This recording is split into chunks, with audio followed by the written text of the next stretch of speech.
অনেকেই বলে আমরা কৃষ্ণ কথা করতে ভালোবাসি, কিন্তু আমাদের পারিপার্শ্বিক লোকজনেরা খেলোয়াড়, সেলিব্রিটি এবং বাকি এই সমস্ত নিয়ে আলাপ আলোচনা করতে ভালোবাসে এবং তাদেরকে কৃষ্ণ কথা বলতে গেলে সময় নেই বলে এড়িয়ে চলে যায়। এই ক্ষেত্রে কি করণীয়? দেখুন, চিত্রনাট্যকার হোক, অভিনেতা হোক, অভিনেত্রী হোক বা খেলোয়াড় হোক, সবার নিজের নিজের একটা চয়েস রয়েছে।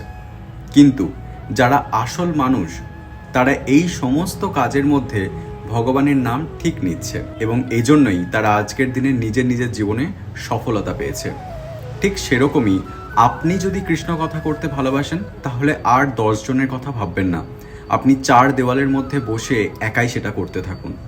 ভগবান ওপর থেকে ঠিক দেখছে, ঠিক শুনছে আপনার কথা এবং আপনার এতে ভালোই হবে। কে কি করছে সেটা নিয়ে বেশি ভাববেন না, আপনি কি করছেন সেটা নিয়ে বেশি ভাবুন। আপনি যদি সহমত হন এই কথায় তাহলে কমেন্ট করুন।